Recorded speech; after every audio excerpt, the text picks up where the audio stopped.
And so thank you, Sister Yaya, for being on. She just left us. She was in the chat answering some of your questions.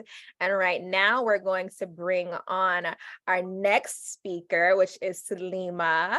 And Selima's already here. She's prompt and on time. So I appreciate that, Selima.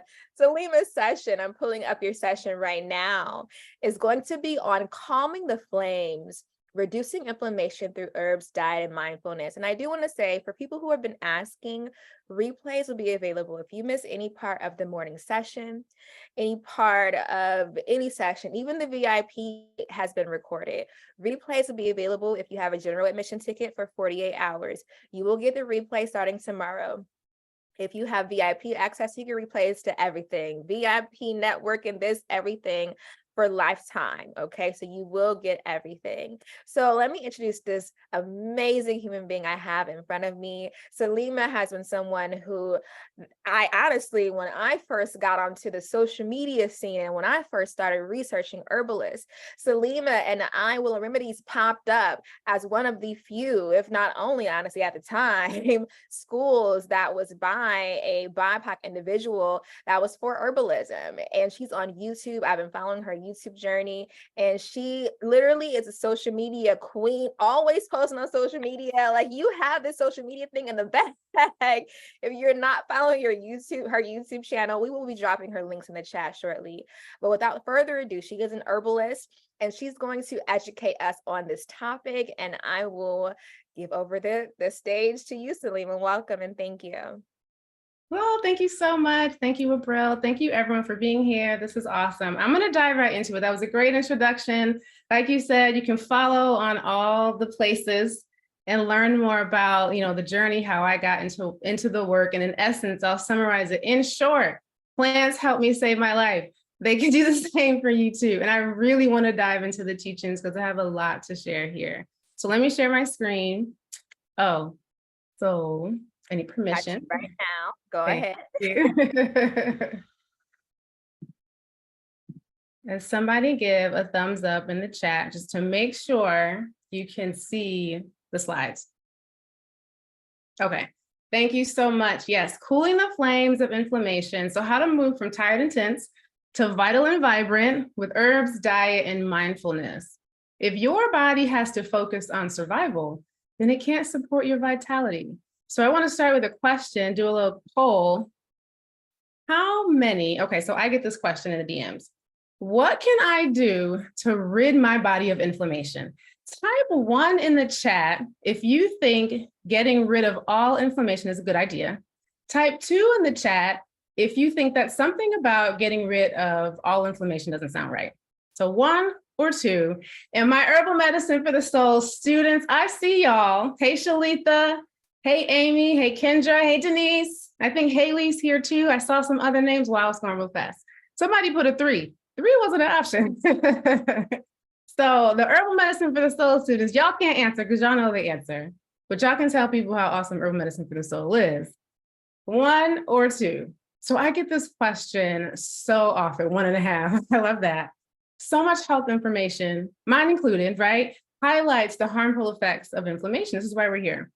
Medical articles, blogs, social media information, everybody emphasizes reducing inflammation, eating an anti-inflammatory diet, drinking anti-inflammatory beverages, taking herbs and supplements and that have anti-inflammatory properties. Even the word anti-inflammatory kind of sets off alarms that make us think inflammation is bad. So we're going to get a little clinical here because, as one of the speakers mentioned this morning, who grows your food controls you. I want to add to that and say, when you don't understand your body, you are easy to manipulate. And our ignorance of how our bodies work is one of the reasons why Big Pharma has such a grip on people. Our lack of understanding is what lines their pockets. So there's a nuance with inflammation that most people just don't understand. I'm going to do it quickly. And that is that inflammation is an immune system process. Without it, we wouldn't be able to survive.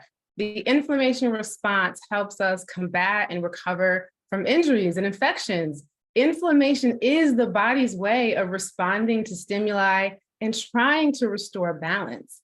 And when this response gets out of control and it's excessive, yes, that's when we need to be concerned. There are two types of inflammation. Acute inflammation, this is a short-term response to injury, to infection. When you have a cut or a cold, your body will release inflammatory cells and chemicals that help to isolate any harmful microorganisms, fight infection, repair tissue damage. Acute inflammation usually resolves on its own within a few days or weeks.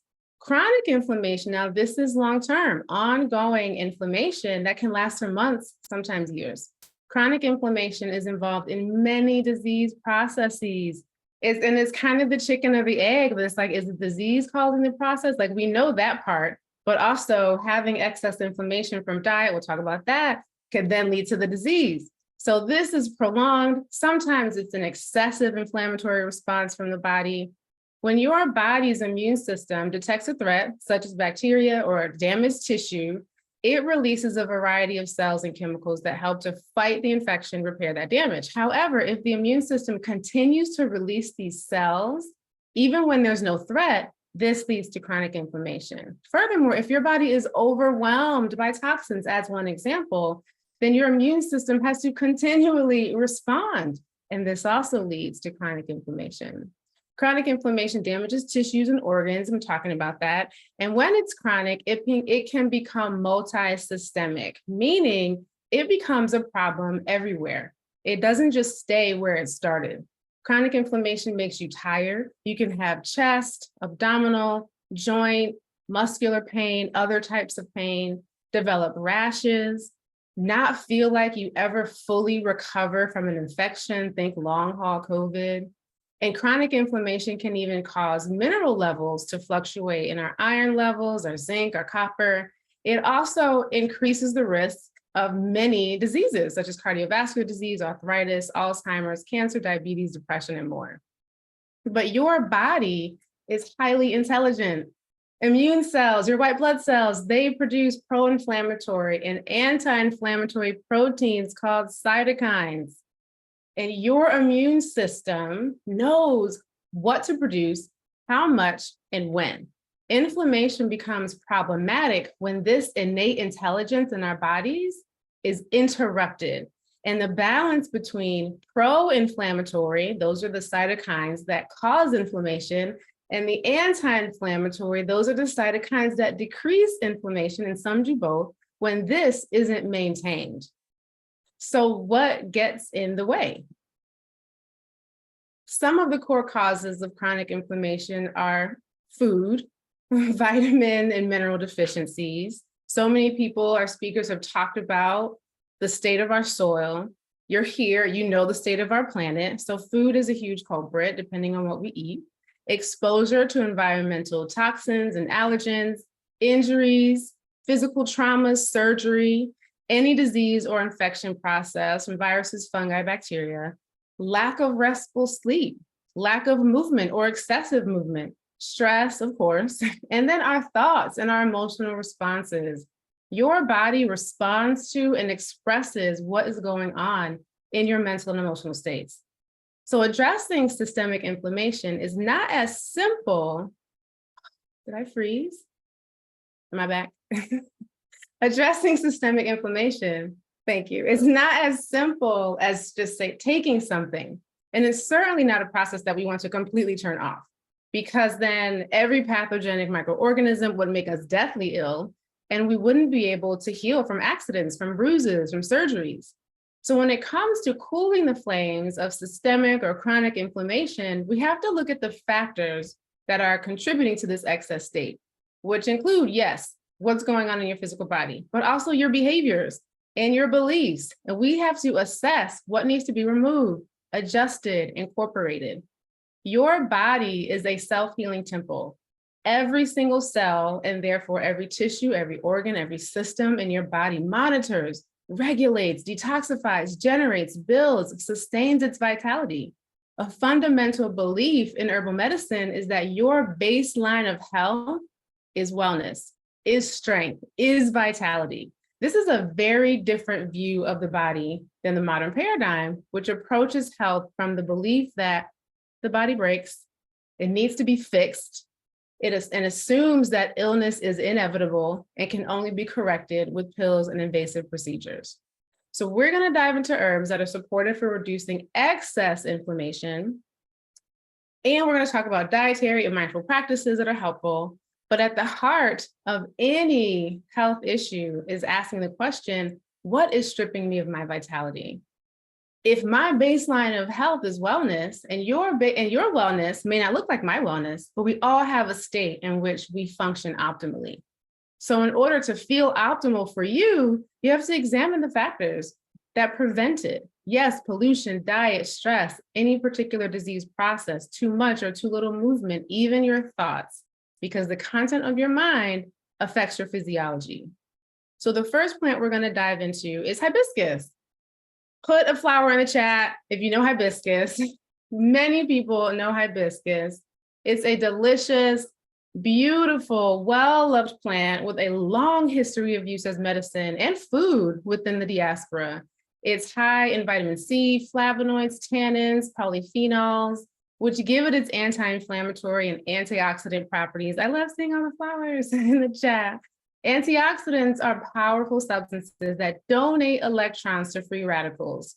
And free radicals, antioxidants, free radicals, you hear this language a lot. If you need me to explain more of it, I will, contribute to excess inflammation. And so anytime we're talking about anti-inflammatory combined with herbs, we're talking about plants that help to modulate the inflammatory response, plants that help to reduce the body's production of pro-inflammatory cytokines, and increase the body's production of, in different mechanisms, increase the body's production of anti-inflammatory cytokines, because your body does both, because your body is miraculous.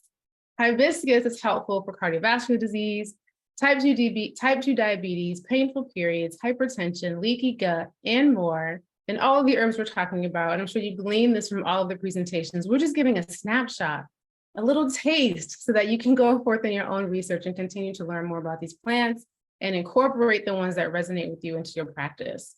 Hibiscus can be prepared as a refreshing medicinal tea, enjoyed freely as a tonic herb, just helps to improve overall health. And I just learned from one of my students this week in family pharmacy that you can make hibiscus tacos.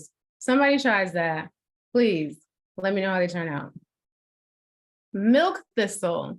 Milk thistle is one of our premier liver protective herbs. Your liver has a big job. It's involved in over 1,000 bodily functions that we know of, right? From metabolism and vitamin storage to hormone clearance and detoxification. Milk thistle to improve bile flow. We need bile because it helps us to digest fats. And milk thistle protects the liver from damage, from drugs, from alcohol, from mushroom poisoning even, and toxic overload. Milk thistle improves all manner of liver diseases, digestion, supports healthy menstruation by removing excess estrogen and reducing androgen levels, those are other sex hormones, and metabolizing hormones more efficiently or effectively.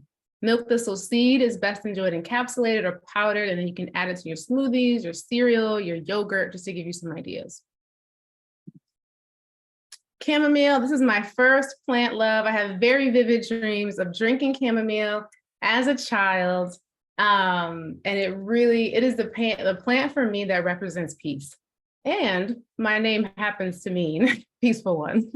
So if your anxiety rests in your gut, then chamomile is your plant friend that eases numerous gastrointestinal discomforts. It's nervine, meaning it's supportive to the nervous system in a calming way, that relaxant you see.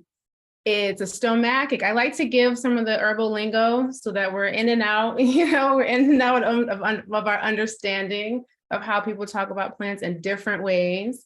Chamomile is hugely underrated. Yes, Sherelle. So stomachic, meaning that it helps our digestive systems. It has that anti-inflammatory quality. These are just a few of its many attributes. And because most of your immune cells reside in your gut, suffice it to say that chronic inflammation really can't be addressed without digestive support. From gas, bloating, nausea, diarrhea, ulcers, colitis, constipation, IBS, acid reflux, and GERD, and more. Chamomile eases many digestive and inflammatory bowel complaints, especially when accompanied by anxiety. Chamomile needs to be in everybody's house. It's mostly enjoyed as a fragrant tea or a tincture. Stinging nettle leaf, another plant favorite. It's a nutritional powerhouse. It contains calcium and iron, magnesium, manganese, phosphorus, potassium, some of the B vitamins, more. Vitamins and mineral deficiencies are related to inflammation. So due to its nutritional and constituent profile, there isn't a body system that doesn't benefit from nettle. Nettle is one of our plant antihistamines too. Often chronic inflammation coincides with allergies and food intolerances because the inflammatory process is already on overdrive. Stinging nettle leaf quells the inflammation, cleanses the body of toxins and metabolic waste. Nettle can be enjoyed as a tea, can also be powdered. You can add it to your smoothies. The fresh leaf can be sauteed like spinach and prepared like pesto. Fresh nettle is amazing. It is delicious. If you can grow it, grow nettle in your garden. Just don't run through it like that crazy TikTok trend. Elecampane root. This is probably in our house, my first go-to for any respiratory complaint, particularly because it helps with wet coughs. It helps with that mucus congestion. It's a pulmonary tonic. It works wonders on our mucous membranes. And we have mucous membranes from our nose, from our mouth to our exit in our nose, from our mouth to the exit. This is your mucous membrane is your inside skin. So elecampane helps the whole alimentary canal, the whole tract from the mouth to the exit. It helps to curb excessive mucus production, opening the eliminative channels as well, so that phlegm can be removed through the skin, through the kidneys, through the bowels, instead of building up through the lungs. It's also expectorant, so it'll help you cough it up as well. It's anti-inflammatory, antimicrobial, bitter. Don't be afraid of the bitters. Bitter is our most prolific plant taste that people probably avoid the most, but it's the one we need the most because it helps our digestive system, the entire digestive process, and it also helps us relax. It helps induce a parasympathetic nervous system response, so it helps you calm down. Just think rest and digest. You get that from bitters. So many of our gastrointestinal complaints could be remedied if we included more bitters in our diet. It's also diuretic. So many other supportive actions from the lungs to the hearts, the kidneys, the uterus. Elecampane helps to decongest all stagnant, heavy, bogged down tissues.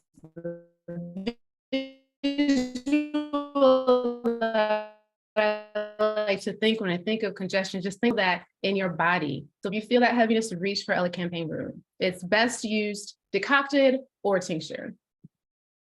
And then so many people have talked about Gattu Cola. Gattu Cola supports the healing of the skin, the joints, the mucous membranes, the connective tissue. That's our ligaments, that's our tendons, it's our cartilage, our synovial fluid in our joints. It's nutritious and wound healing, a mild nervine, and a circulatory stimulant. So it helps to bring fresh nutrients through the blood to tissues and carry waste away to be eliminated from the body. Additionally, Gattu Cola helps deliver oxygen to the brain. It's really amazing at microcirculation. It helps to improve cognitive function and memory, and therefore sleep quality. Your sleep is hugely important for reducing inflammation. Hormones that support tissue repair are released during sleep, and studies have shown that people who get enough sleep tend to have lower levels of inflammatory markers in their blood. Gattu Cola can be enjoyed as a tea, tincture, applied topically to the skin for acne, psoriasis, eczema, and more. So I just wanted to highlight 6 herbs. That's the hardest part of any presentation, is which herbs to choose, because we can't talk about all of them, and they're all amazingly supportive. But I wanted to get some of those, target some of those big places where people experience this excess inflammatory response, and use tonic herbs to help modulate that response. We're not turning it off like a light switch, because then you would die. Okay. So now let's turn to some of our other practices. So did you know that your gut is home to 70 to 80% of your immune cells. So those immune cells that are producing those pro-inflammatory and anti-inflammatory cytokines, most of those live in your gut. Your body is literally made up of more microorganisms than DNA.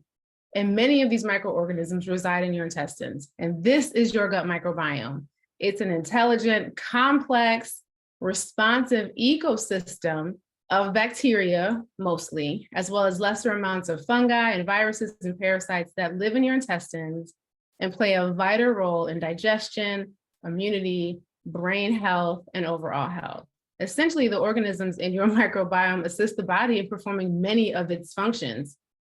So, and diet plays a huge role in the makeup of your gut microbiome because what you eat feeds these microorganisms. If you are on the standard American diet, it's really only a matter of time before you develop a chronic illness. It is not a question of if. 90% of preventable chronic illnesses are due to unhealthy diet, lifestyle. We can't change anything if we don't change what we eat. Cooking oils, your cooking oil really matters when it comes to the inflammatory response in the body. Olive oil, avocado oil, ghee, coconut oil, tallow, those are some of the best oils. Vegetable oil, soybean, safflower, sunflower, some of the worst. Some of it is around the ratio of omega-6s to omega-3s. Some of it is around the processing. So it's like when we say soybean oil or sunflower seed oil, that sounds great.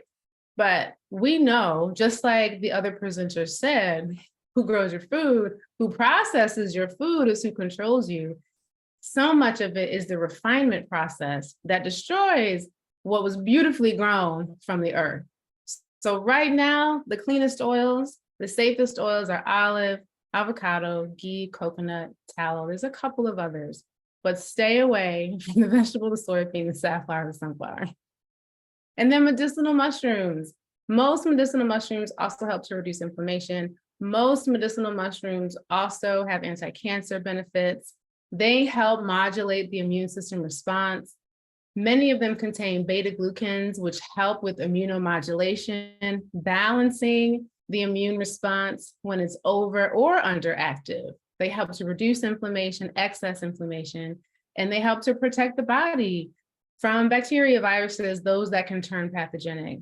They also help to strengthen that mucosal barrier, that mucous membrane from the mouth to the exit, because that's our first line of defense internally. So we need our medicinal mushrooms.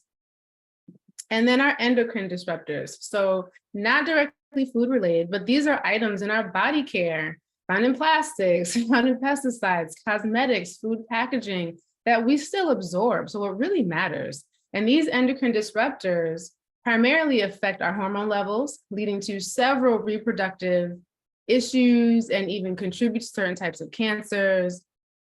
But studies show that they also induce immunotoxicity, meaning that they interfere with how our immune cells work, sometimes suppressing an immune response, and in other times causing overstimulation. And I never want to leave people with the impression that you can drink tea and all your problems are gonna go away, because that's not what's gonna happen. So as we talk about our mindful practices, meditation is one of those practices that people talk about so much that it starts to feel played out. You get tired of hearing it. You hear it being suggested so much that you start to tune it out. Meditation is one of those mindful in the scientific community because it works. Sometimes we try to skip steps when every sage, every mystic, every yogi, every spiritual teacher across time, space, culture, modern and ancestral, we come from a legacy of this information, have talked about the power of meditation, called by many different names, because it is the gateway to ourselves. Everyone needs a practice that allows them to put down the baskets of busyness and burdens. That's what I like to call it. And when we put those baskets down, we allow our true nature to rise to the surface. You are not stressed. You are not anger, sick, or doubt, or fear, or resentment. Those are responses to all the peopling that we have to do, which can be hard. triggering, frustrating, oppressing, traumatizing, upsetting. So no matter the form of meditation that you practice, I like to think of it as a means of putting distance between the circumstances, the challenges, the identities we assume, and who we truly are. You're not fighting your mind. You lose that battle every time. You are not pushing against your thoughts. Your mind is meant to process stimulation. You're witnessing your thoughts and you're practicing letting them go as if they were on a conveyor belt. You know, for some people, that conveyor belt is so full, is jam-packed with things we need to do and take care of, with projects we have to complete, conversations that we're replaying and rewriting the story of because we didn't get everything out. We didn't cuss them out in the moment, but we wish we had. So now we're saying it again in our heads. There are regrets and disappointments and worries about the future, about our planet, about current relationships, our jobs, money, the decisions we made that we wish we could take back. There's a lot on the conveyor belt. And the reality is that you can't do anything productive about any of those circumstances when your mind is racing and you are spiraling. You can't find the solutions and the answers when you are not practiced in training the mind on what to think about and when. And that's what a meditation practice does. You witness what's on the conveyor belt, just watch it go by. You practice letting it go, watch it go by. And with practice, I'm really emphasizing that word. Practice, practice, practice. The conveyor belt gets less cluttered, less busy, less full. There's spaciousness. And in that spaciousness, your blood pressure goes down. Your heart rate regulates. Excess inflammation dials down. Your mental concentration and focus, it improves. Your mood lifts. And the grips of anxiety and depression, it loosens. Now let's get your energy right. Go outside, BIPOC Herbalism Conference. I'm going to make the assumption that all of us love being outside already. My wife and I, we start our work day with a walk, and it is the best part of our day. So long as it's not raining or below 30 degrees, we're out there for 45 minutes, walking a trail near our office. And it is this time for us to chat, connect, talk about business, talk about sun, life, observe the plants, ideas flow better. We breathe better. Of course, the movement is beneficial. Spending time outside in nature cannot be emphasized enough. Nature neutralizes our tension. Even the sunlight on a cloudy day, the fresh air, even when it's blazing hot and humid here, the sounds from here in Atlanta, the sounds from the birds or the silence at dawn and twilight, the changing colors of the trees and the emergence and the retreat from the plants are so incredibly rejuvenating. Nature can be our biggest teacher if we're open. And all we have to do is go outside the door and nature does the rest. Some of the same physiological benefits that we receive from meditation also occur when we spend time outside, which is great. And there's a lot to be said about witnessing as herbalists and plant people in this space, witnessing the life cycles of plants, of animal interactions, and the seasons that teaches us, how do we surrender? How do we let go? How do we follow our instincts and listen to our inner voice? How do we accept change? Honor the shifting seasons and the cycles of our energy, our capacity, our relationships and jobs, and gain clarity on your next decision. And overall, just not take life so seriously. The tree doesn't curse the leaf for falling on the ground. Nature really teaches us how to take a deep breath and let it go. So spend 20, 30 minutes outside, whether it's for your lunch, a walk, to start a garden, putter around in the yard, play a sport, something will benefit your mental, your emotional, and of course your physical health.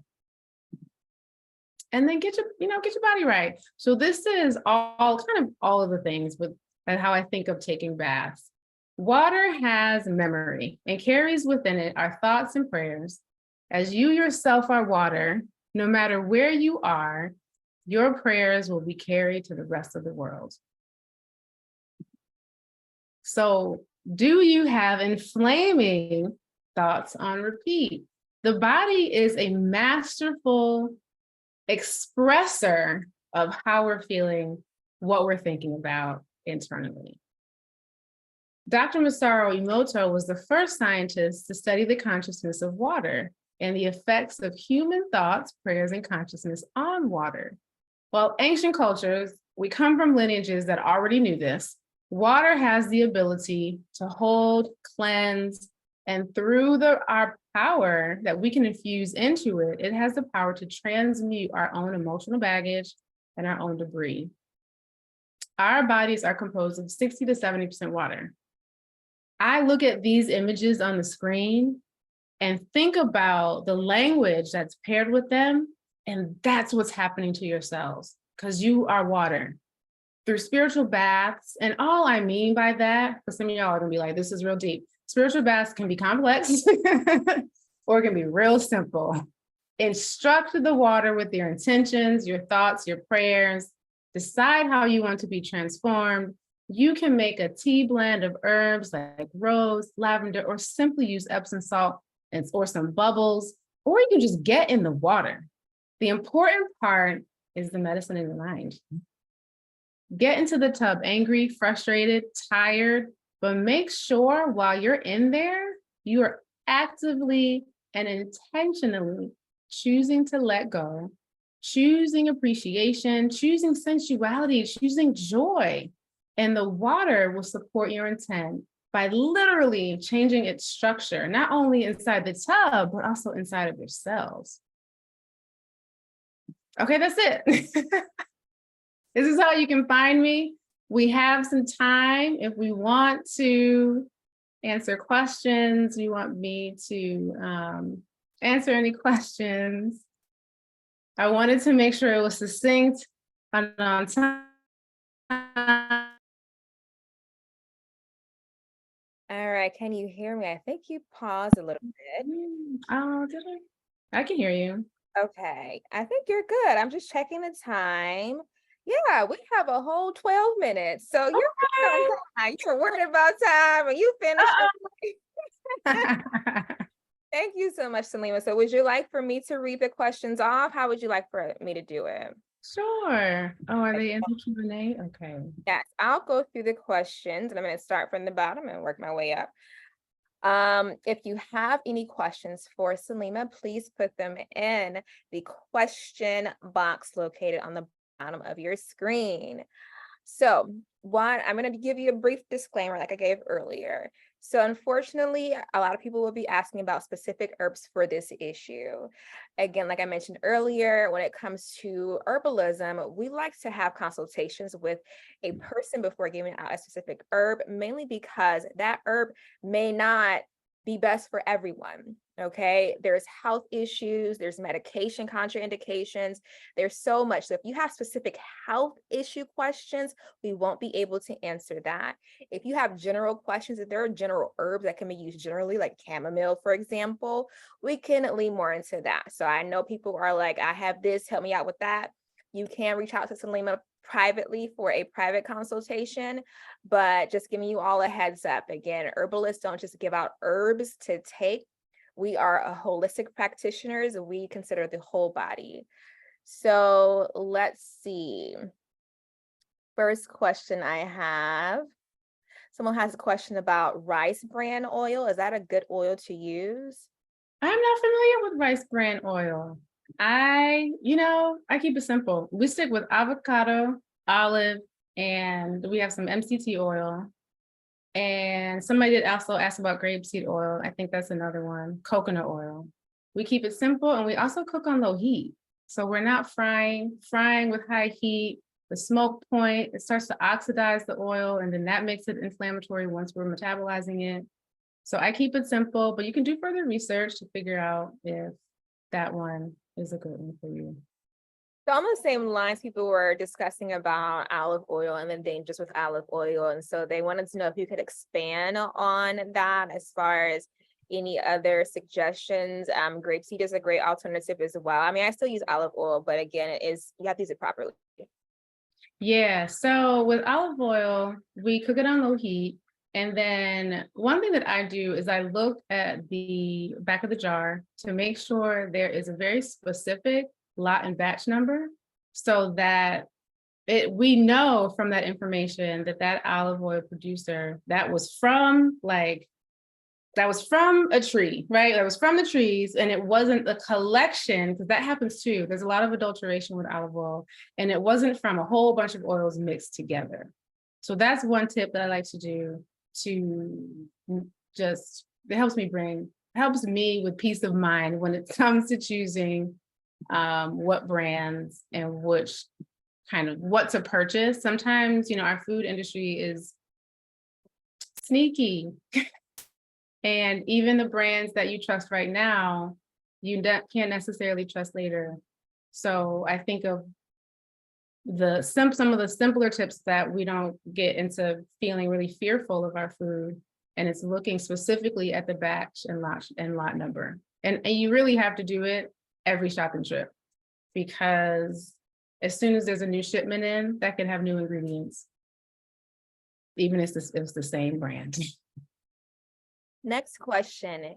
Is there a general way to eat that helps reduce inflammation? I.e., not eating breakfast or eating small, large meals, eating once every 4 hours. I guess they're looking for dietary recommendations when it comes to inflammation. More fruits and vegetables. Like, if you think about, and it doesn't mean that you have to be vegan, it doesn't mean that you have to be vegetarian, less food that comes prepackaged and pre-prepared, less restaurant food and eating out. And I love eating out. I don't do it as much, because even when you eat out, even if it's the best of the best, you are consuming more refined oils, more sugar, more salt, more fat, much larger portion than you would ever do usually with home cooked food. So whole food, more fruits and vegetables, more whole grains, unless you have some type of intolerance, less packaged foods, that sets you on the right track. I am not against eating meat. We purchase everything that we can organic, because that lowers our toxin load. But if you can't do that, that's okay. Start where you can. I have a really great YouTube video actually about how to make food choices from where you are. So if someone is on the standard American diet, to go and leap to eating all organic food, not, all home cooked meals, that's a big leap. And that's likely going to not be successful. So in that YouTube video, talk about assessing where are you in your food journey and then your relationship with food, and what are small changes that you can make. And one simple change is knowing, if you already buy packaged food, next time you go to the grocery store, get one less. You'll be surprised how quickly you can completely overhaul your diet just by making small incremental changes that you can sustain, than by saying, I'm just going to go make a huge drastic change that you're not likely to be able to sustain over time. So the people and I want to know, what is a hibiscus taco? Right? I just learned about this the other day from one of my other students. I don't know, but I believe it's a traditional Mexican preparation, and I don't know how it's prepared. And I told the student that when she does it, to please let us know how it turns out. I don't know. I'm curious, is it the leaves? Am I sauteing the leaves and adding some pico? Is it fried? I really wish leaves are edible, so I'm trying it. That's interesting. I think it's using, the flower petal as the meat, because it has such a hearty, meaty kind of mushroomy kind of texture. I think that is a part of it. Interesting. All right, we have about 5 more minutes. We can take a few more questions. Someone wants to know about tinctures. What's a good way to take tinctures? Can you take them on an empty stomach? Should you take them before meals, after meals? What do you recommend? I think it depends on what you're taking. And I think it depends on the sensitivity of your digestive system. So my digestive system is ironclad. I can pretty much take anything, anytime. But that is not the case for like our son or for Tammy. So I think there's some sensitivity and awareness to know within yourself of when you can. But something like bitters, and everyone can benefit from bitters, particularly with our food system and what we eat, even if it is the best of the best. Bitters can be taken in tincture form. You can make an apple cider vinegar tincture, and that can be taken 15 minutes before you eat, and then 15 minutes again when you're done eating. Thank you. And people have questions when it comes to tinctures versus tea. I mean, I know the answer to this, but I'll let you know, this is your segment, so I don't want to just chime in. So I'm a tea person over here.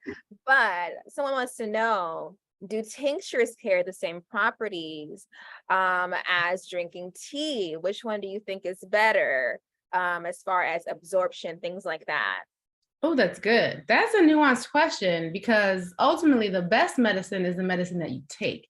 So if it's going to sit on the shelf because you are not a tincture, if you're not a tea drinker, or if you don't like tinctures, then we're wasting medicine, right?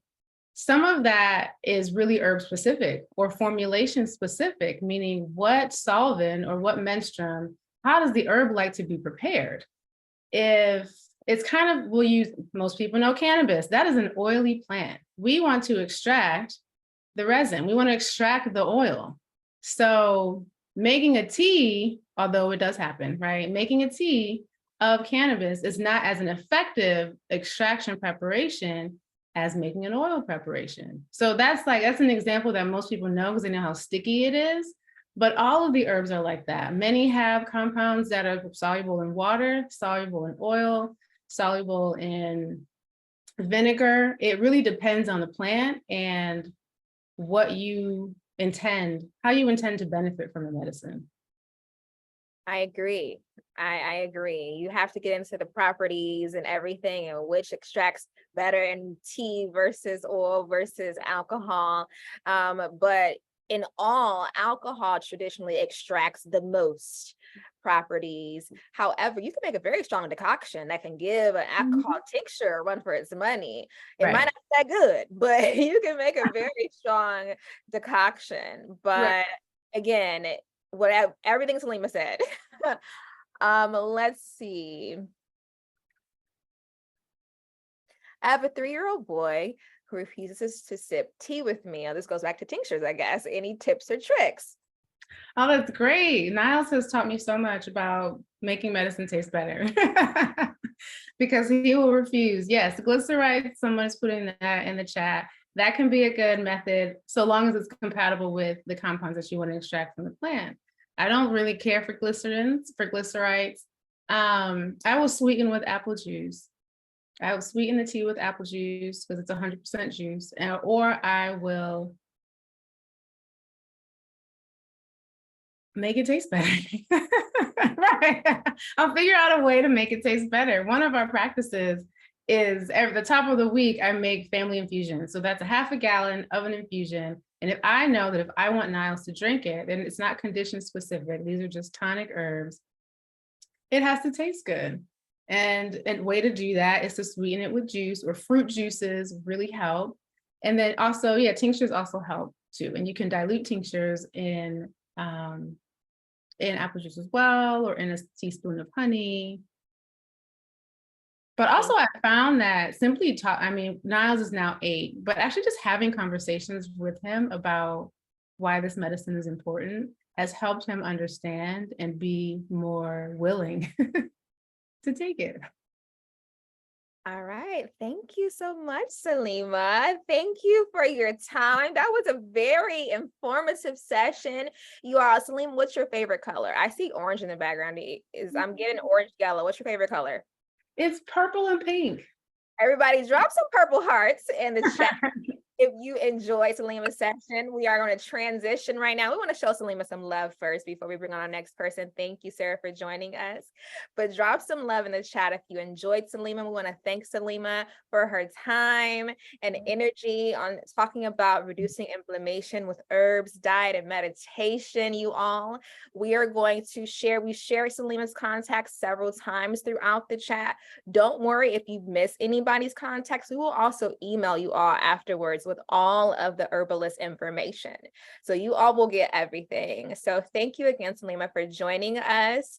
Thank you. You can go ahead and drop off when you're ready. And now I'm going to bring on Miss Sarah Wu. Thank you, Sarah. Thank you, Selima.